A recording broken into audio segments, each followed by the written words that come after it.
30% of 120 plus 40% of 90 ఎంత? ఇలాంటి type questions ని మనం ఎక్స్పెక్ట్ చేయొచ్చు టెట్ లోపల. ఖచ్చితంగా 1 మార్క్ అనేది ఈజీగా వచ్చే అవకాశాలు ఉన్నాయి. సో జాగ్రత్తగా వినండి. ఇక్కడ చూసినట్లయితే 30% ఆఫ్ 120 30% ఆఫ్ 120 అంటే 120లో 30% ప్లస్ 40% ఆఫ్ 90 అంటే 90లో 40%. ఈ రెండింటి యొక్క మొత్తం ఎంత అని అడిగాడు. ఇంతకుముందు మనం తెలుసుకున్నాము, శాతాన్ని మార్చాలి అని అంటే 100తోని భాగించాలి, సంఖ్యని శాతంగా మార్చాలి అంటే 100తోని గుణించాలి. 30% అని అంటే 30/100 ఇంటూ ఎందులోపల అడిగాడు? 120 లోపల అడిగాడు కాబట్టి ఇంటూ 120 ప్లస్ 40/100 ఇంటూ ఎందులోపల అడిగాడు? 90లో అడిగాడు కాబట్టి 90. సింప్లిఫై చేద్దాము. 0కి 0 కట్, 0కి 0 కట్, 12 ముళ్ళ 36 ప్లస్ 0కి 0 కట్, 0కి 0 కట్, 4 9ల 36. 36 కలిపితే ఆన్సర్ 72. ఇది సొల్యూషన్. సింపుల్గా చూసినట్లయితే 30% ఆఫ్ 120 అంటే 12 ముళ్ళు ఎంత అవుతుంది? 36 అవుతుంది. పర్సెంట్ అంటే కింద 100 ఉంటుంది అనేది మనం మైండ్లో ఫిక్స్ చేసుకోవాలి. ఈ 2 జీరోలకి ఇక్కడ ఉన్న 2 జీరోలు కట్ అవుతాయి అంటే ఆన్సర్ ఇక్కడ 36. నెక్స్ట్ చూసినట్లయితే 9 4 36, ఇక్కడ 2 జీరోలు ఉన్నాయి. ఇక్కడ పర్సెంట్ అంటే కింద 100 ఉంటుంది అనేది మనము మైండ్లో అనుకున్నట్లయితే ఈ 2 జీరోలకి ఇక్కడ 2 జీరోలు కట్ అవుతాయి, ఇక్కడ 36 అవుతుంది. 36 ప్లస్ 36 ఆన్సర్ అనేది 72 అవుతుంది. ఇది ఎప్పుడు అని అంటే మనకి ఇక్కడ జీరోలు ఉన్నప్పుడు మాత్రమే ఈజీగా చేయడానికి అవకాశం ఉంటుంది. Next 45% of 200 minus 30% of 180. 200 లోపల 45%, 180లో 30%. ఈ రెండింటి యొక్క తేడా ఎంత అని అడిగాడు. 45 divided by 100 into 200 minus 30/100 into 180. 100 ఒకట్ల 100, 100 రెంట్ల 200. 45 ఇంటూ 2 90 అవుతుంది. 0కి 0 కట్, 0కి 0 కట్, 18 ముళ్ళ 54. 90 నుంచి 54 తీసేసినట్లయితే 36 అనేది మనకు ఆన్సర్ అవుతుంది. లేదా ఇంకొక మెథడ్లో చూసినట్లయితే 45% ఆఫ్ 200 అన్నాడు కదా, అంటే 100%కి 200. మరి 45%కి ఎంత అంటే ఒక వస్తువు ఖరీదు ఇచ్చి చాలా వస్తువుల ఖరీదు అడిగినట్టు క్రాస్ మల్టిప్లై చేస్తాం కదా. అంటే 200 ఇంటూ 45/100. 100 ఒకట్లు, 100 రెంట్ల 45 రెంట్ల 90. ఈ విధంగా కూడా ఆన్సర్ని ఫైండ్ అవుట్ చేయొచ్చు. Next 30% of 150. 150 లోపల 30% plus what percentage of 200 is equal to 85.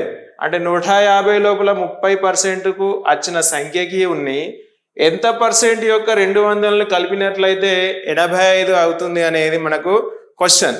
ఇక్కడ ముందు చూసినట్లయితే మనకు పర్సంటేజ్ అనేది ఇచ్చాడు, కానీ ఇక్కడ పర్సంటేజ్ అనేది ఇవ్వలేదు. యాజ్ యూజువల్గా 30% ఆఫ్ 150 అంటే 30/100 ఇంటూ 150 ప్లస్ మనకు పర్సంటేజ్ అనేది తెలియనట్లయితే ఎప్పుడైనా ఎక్కడైనా కూడా ఏదైనా సంఖ్య తెలియకపోతే ఎక్స్ పర్సెంటేజ్ అనుకుంటాం. అంటే x/100 into 200 is equal to 85 అనేది ఇక్కడ కట్ చేద్దాం. సింప్లిఫికేషన్ చూద్దాం. సూక్ష్మీకరణ 0కి 0 కట్, 0కి 0 కట్, 15 ముళ్ళు 45 ప్లస్ 100 ఒకట్ల 100 రెంట్ల 2x, 2 into x is equal 2x 85. ఇక్కడ 45 అనేది ప్లస్ అవుతుంది. ఈజ్ ఈక్వల్ టు అటు సైడ్ వెళ్ళినప్పుడు మైనస్ అవుతుంది. అంటే ఈజ్ ఈక్వల్ టు ఒక్కొక్క సైడ్ ఉన్న ధన సంఖ్య అనేది ఇంకో సైడ్కి వెళ్తే రుణ సంఖ్య అవుతుంది. రుణ సంఖ్య అనేది అటు సైడ్ వెళ్ళినట్లయితే ధన సంఖ్య అవుతుంది. భాగాహారంలో ఉంటే గుణకారం అవుతుంది. గుణకారంలో ఉంటే భాగారం అవుతుంది. అంటే వ్యతిరేకం అవుతుంది అని అర్థం. ఈజ్ ఈక్వల్ టు ఒక సైడ్ నుంచి ఇంకొక సైడ్కి వెళ్తే దానికి అపోజిట్ అనేది అవుతుంది. ఇక్కడ 45 అనేది ధనము అంటే ప్లస్లో ఉంది, ఇటు సైడ్ వెళ్తే మైనస్ అవుతుంది. అంటే 2x is equal to 85 minus 45. 2x is equal to 40. x is equal to ఇక్కడ 2 అనేది గుణిస్తుంది, ఇటు సైడ్ వెళ్తే భాగిస్తుంది. 40/2 2 ఎక్కం 2 రెంట్ల అంటే 2 20ల 40 20% అనేది మనకు కావాల్సిన ఆన్సర్ అవుతుంది. నెక్స్ట్ ఫోర్త్ ప్రాబ్లం చూసినట్లయితే 150లో 60% విలువ ఎంత? అంటే 150 లోపల 60% అనేది ఎంత సంఖ్య, ఎంత నెంబర్ అవుతుంది అని అడుగుతున్నాడు. శాతాన్ని సంఖ్యగా మార్చాలి అని అంటే 100తోని భాగించాలి అని తెలుసుకున్నాం ఇంతకుముందు. అంటే 60/100 ఇంటూ 150. 0కి 0 కట్ 5 రెంట్ల 10 5 ముళ్ళ 15 2 ఎక్కం 2 2 30ల 60 30 ముళ్ళ 90 అనేది మనకు కావలసిన ఆన్సర్ అవుతుంది. నెక్స్ట్ క్వశ్చన్ 120లో 12.5 అంటే 12.1/2% విలువ ఎంత అని అడిగాడు. ఫస్ట్ మనము ఈ మిశ్రమ భిన్నాన్ని అపక్రమ భిన్నంలోకి మార్చుకుందాం. అపక్రమ భిన్నంలోకి మార్చాలి అని అంటే హారాన్ని పూర్ణాంకంతో గుణించి లవాన్ని కలపాలి. అంటే 12 రెంట్ల 24 24కు లవాన్ని 1 కలిపినట్లయితే 25/2 అవుతుంది. అంటే 25/2% ఎంత? ఫస్ట్ దీని యొక్క విలువ కనుక్కుందాం. అంటే 25/2/100. 100కి ఒక సంఖ్యకి హారంలో ఏమీ లేదు అన్నట్లయితే అక్కడ 1 ఉంది అని అర్థం. అంటే రెండు భిన్నాలు భిన్న రూపంలో ఉన్నట్లయితే లవంలో ఉన్న భిన్నము యథావిధిగా ఉంటుంది. హారంలో ఉన్న భిన్నము లవము హారంగా హారం లవంగా మారి గుణకారంలోకి వస్తుంది. అంటే 1/100. 25 ఎక్కం 25 25 4 100 అంటే 1/8. అంటే 120లో 1/8% యొక్క విలువ ఎంత అని అర్థం. ఇక్కడ పర్సంటేజ్ని ఆల్రెడీ మార్చేసినాం, మళ్ళీ పర్సంటేజ్ అనేది పెట్టకూడదు. 4 రెంట్ల 8 4 ముళ్ళ 12 0 2 1ల 2 2 15ల 30 15 ఎక్కం 15 అనేది మనకు కావాల్సిన ఆన్సర్ అవుతుంది. నెక్స్ట్ 150లో 16.2/3% విలువ ఎంత? సేమ్ అపక్రమ భిన్నాన్ని మిశ్రమ భిన్నంలోకి మార్చుకుందాము. 16 మూల 48 ప్లస్ 2 50/3 ఇంటూ 1/100. 51లు 50 50 రెంట్లు 100 1/6 అంటే 150 1/6. 2 ముళ్ళు 6 2 ఏళ్ళ 14 2 5ల 10 అంటే 75/3. ఆన్సర్ ఇది ఉన్నట్లయితే ఇక్కడ వరకు సరిపోతుంది. లేదా మిశ్రమ భిన్నంలోకి మార్చాలి అంటే 3 రెంట్ల 6 3 5ల 15. సరే డైరెక్ట్ ఆన్సర్ ఉంది 25. ఆన్సర్ 25 అనేది మనకు అవుతుంది. నెక్స్ట్ క్వశ్చన్, ఒక తరగతిలో 120 మంది విద్యార్థులు కలరు. వారిలో 80% పాస్ అయ్యను. పాస్ అయిన వారి సంఖ్య ఎంత? ఒక తరగతి లోపల మొత్తం 120 మంది ఉన్నారంట. 80% మంది మాత్రమే పాస్ అయ్యారు. పర్సంటేజ్ ఇచ్చాడు, వారు పాస్ అయిన వారి యొక్క సంఖ్య ఎంత అని అడుగుతున్నాడు. అంటే 120 ఇంటూ 80/% మార్చాలి అంటే /100. సింప్లిఫికేషన్ 0కి 0 కట్ 0కి ఇక్కడ 0 కట్ 12 ఇంటూ 8 12/96. అంటే ఆ తరగతి లోపల పాస్ అయిన విద్యార్థుల యొక్క సంఖ్య 96 అవుతుంది. నెక్స్ట్ క్వశ్చన్, ఒక పట్టణం యొక్క జనాభా 4000. అంటే ఆ పట్టణం లోపల 4000 మంది ఉన్నారంట. అందులోపల 62.1% మంది అక్షరాస్యులు అంటే చదువుకున్న వారు ఉన్నారంట. అయినా ఆ అక్షరాస్యుల యొక్క సంఖ్య అడిగాడు, పర్సెంటేజ్ ఇచ్చాడు, సంఖ్య అడిగాడు. ఫస్ట్ ఈ పర్సంటేజ్ని సింప్లిఫై చేసుకుందాం మనం. 62 124 ప్లస్ 1 125/2 ఇంటూ 1/100.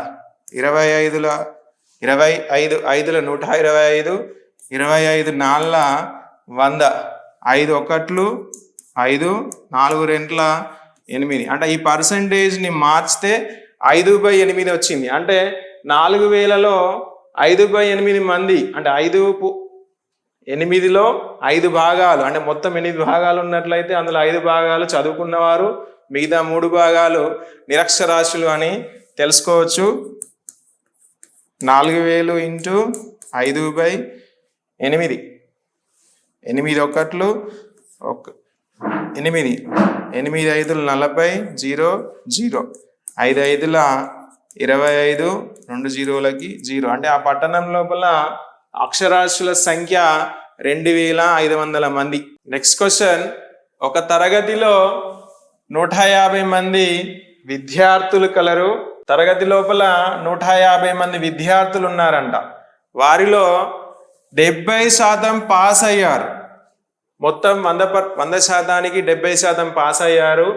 అయినా ఫెయిల్ అయిన వారి సంఖ్య ఎంత అని అడుగుతున్నాడు. ఇక్కడ క్వశ్చన్ కొంచెం అర్థం చేసుకోవాలి. పాస్ అయిన పర్సెంటేజ్ ఇచ్చాడు, కానీ ఫెయిల్ అయిన వారి యొక్క సంఖ్య అడుగుతున్నాడు. మనకు పాస్ అయిన వారి యొక్క సంఖ్య అడగడం లేదు. మరి ఎలా చేయాలి? మొత్తం మనకు ఎంత పర్సెంట్? 100%. అందులోపల 70% మంది పాస్ అయ్యారు అంట. అంటే 100లో నుండి 70 తీసేసినట్లయితే ఫెయిల్ అయిన వారి యొక్క శాతం వస్తుంది. అంటే 100 లోపల నుండి 70% తీసేసినట్లయితే 30% అనేది ఫెయిల్ అయిన వారి యొక్క శాతం. ఇప్పుడు ఫెయిల్ అయిన సంఖ్య ఈజీగా కనుక్కోవచ్చు. అంటే 150 ఇంటూ 30/100. ఇక్కడున్న 0కి కట్టు, 0కి 0 కట్టు. 15 ముళ్ళ 40, 5 అనేది ఫెయిల్ అయిన వారి యొక్క సంఖ్య అవుతుంది. ఇక్కడ లేదా ఇంకొక మెథడ్ ఏంటంటే, ఇక్కడ పాస్ అయిన వారి సంఖ్య ఇచ్చాడు కదా, 150 ఇంటూ 70/100. 0కి 0 కట్టు, 0కి 0 కట్టు. 15,105. ఇది పాస్ అయిన వారి సంఖ్య. మరి క్వశ్చన్ సరిగా అర్థం చేసుకున్నట్లయితే అక్కడ ఆన్సర్ లోపల మనకి 105 కూడా ఉంటుంది. అది టిక్ చేసినట్లయితే మార్క్ పోయే అవకాశాలు ఉంటాయి. మరి ఇక్కడ ఇది పాస్ అయిన వారి సంఖ్య వచ్చింది. మరి ఫెయిల్ అయిన వారి సంఖ్య ఎలా వస్తుంది? మొత్తంలో నుండి పాస్ అయిన వారిని తీసేయాలి. అంటే 150 నుంచి 105ని తీసేసినట్లయితే 45 అనేది ఫెయిల్ అయిన వారి సంఖ్య అవుతుంది. అంటే 2 విధాలుగా చేసుకోవచ్చు. ఫస్ట్ పర్సంటేజ్ ద్వారా చేయవచ్చు, లేదా పాస్ అయిన వారి సంఖ్యని కనుగొని మొత్తంలో నుండి వారు తీసేసినట్లయితే ఫెయిల్ అయిన వారి యొక్క సంఖ్య వస్తుంది. నెక్స్ట్, ఒక ఉద్యోగి యొక్క జీతము 6,000. అతను నెలంతా కష్టపడి పనిచేస్తే వచ్చే శాలరీ 6,000 అంట. ఆ శాలరీలో నుండి 85% ఖర్చు చేశాడంట. అతని నెలవారీ యొక్క ఖర్చులు 85%. అయినా పొదుపు ఎంత అని అడిగాడు. ఖర్చు యొక్క పర్సెంటేజ్ ఇచ్చాడు, పొదుపు అడిగాడు. అంటే ఖర్చు యొక్క విలువ కనుక్కొని మొత్తంలో నుండి తీసేసిన పొదుపు వస్తుంది, లేదా డైరెక్ట్ పర్సెంటేజ్ 100లో నుండాలి. అంటే టోటల్ 100%, అతని యొక్క శాలరీ మొత్తం 100% అవుతుంది. అందులో నుండాలి ఖర్చు 85ని తీసేసినట్లయితే 15% అనేది అతని యొక్క పొదుపు అవుతుంది. 15% అతని పొదుపు. అంటే 6,000 ఇంటూ 15/100. 2 జీరోలకి ఇక్కడ ఉన్న 2 జీరోలు కట్టు. 15 6ల 90 ప్లస్ 0. అతని యొక్క పొదుపు 900 రూపాయలు అవుతుంది.